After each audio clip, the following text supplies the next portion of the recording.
Hello, orchestra parents and students. Thank you for joining us for our Charms Web Help session.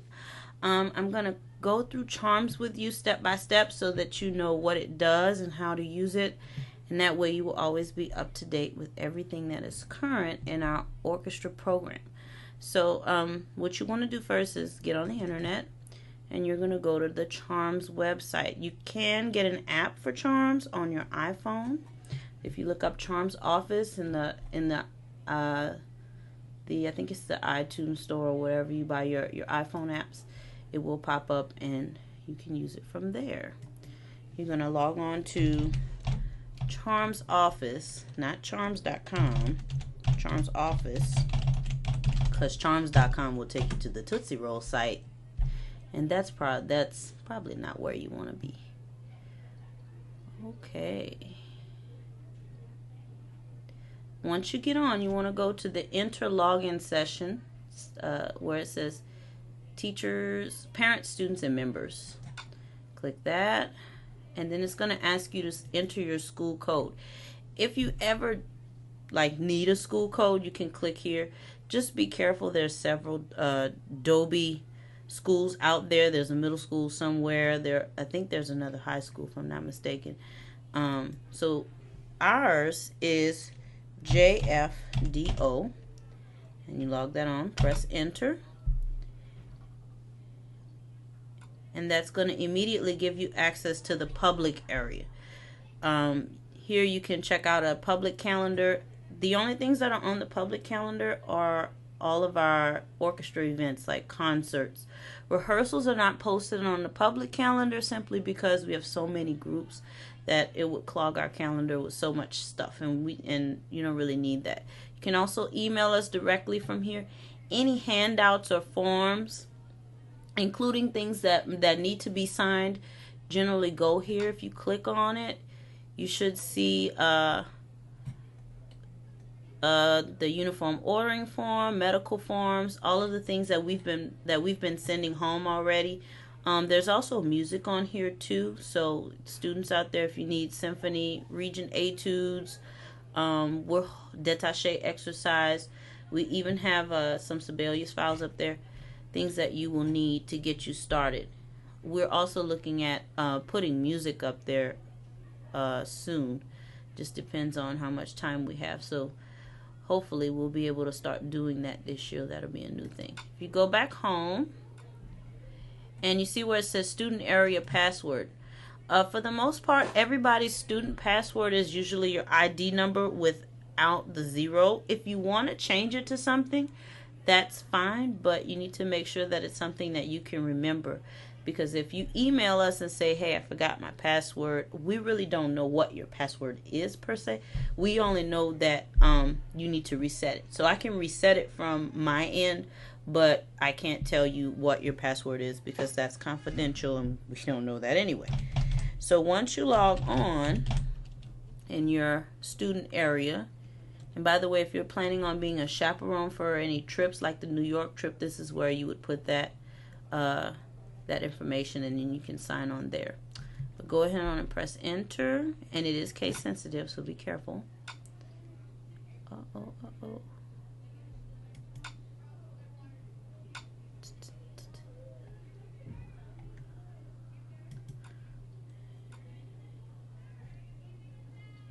I'm gonna try this again.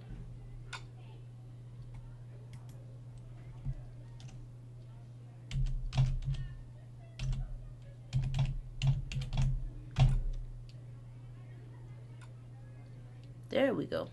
Okay, so when you get onto your own account, you'll see your name in the corner, and this is actually Mr. Flippin's kind of like pseudo account, I guess. And I'll walk you through all this wonderful stuff. Now, of course, you can access the calendar here, volunteer type things. You can email us directly from this site, and same thing that was on the public site, any files or handouts. If you go click on the calendar, it will show you all of our events for the year.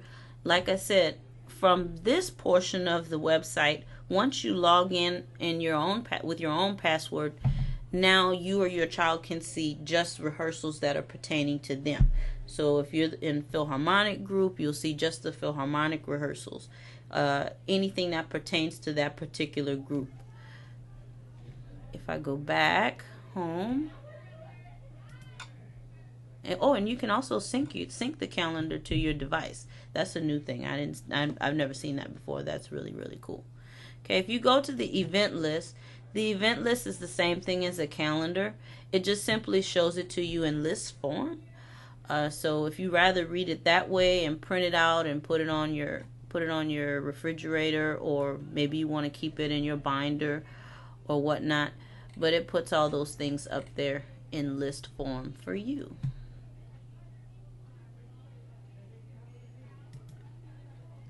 Okay. Parents, if you want to volunteer for things, and I'm quite sure we can have student volunteers too. If you go to volunteer opportunities, anything that we need chaperones for, or just people to come and help out, you go to volunteer opportunities and you click on first whatever it is that you want to help out with. So let's say you want to help out with UIL. So you can click on that, and you know what the date is, and and then you click show volunteers needed, and it's going to show you what we actually need you for. Maybe we need you for monitoring, or maybe we need you to walk back and forth to send scores. Maybe we need you as an escort. Those things will show up here on this screen. Now right now there isn't anything there because we haven't totally set those things up yet, but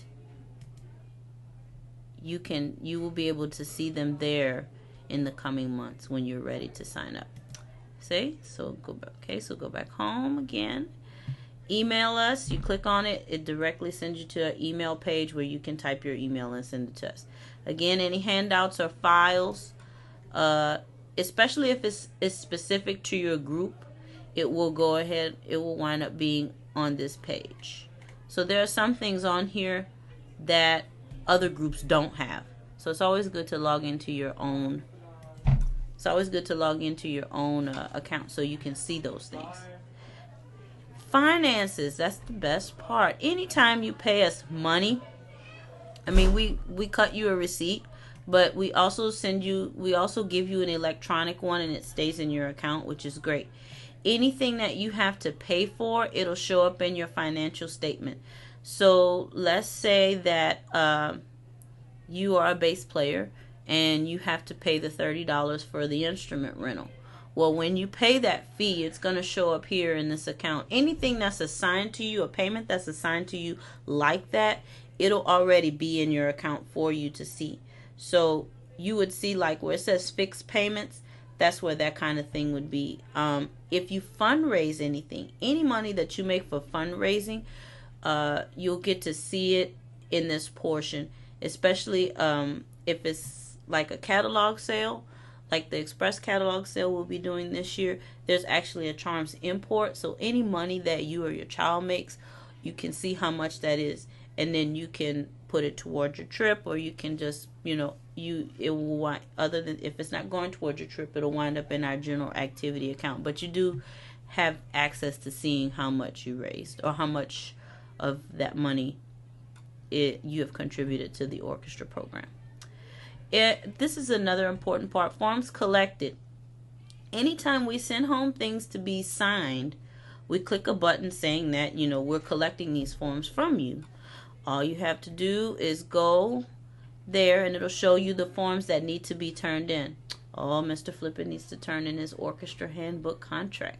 So when he turns that in, I'm going to go back in and click by your name, and then it'll show up under forms turned in. Now, right now, I haven't done that yet, but over the weekend and within the next week, we should be logging all of those things that you've been turning in already, like your medical release form, orchestra handbook contract, all those things like that.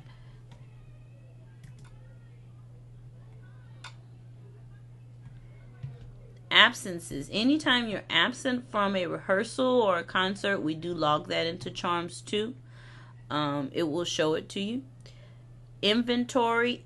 This is only for if you have an instrument that belongs to us on loan to you. So if you're a bass player or you're a cello player and you're borrowing a school-owned instrument, you have that information also in your Charms account. And let's say, forbid that this happens to you, but it gets stolen or something happens to it where it's missing, you will have that information to file a police report.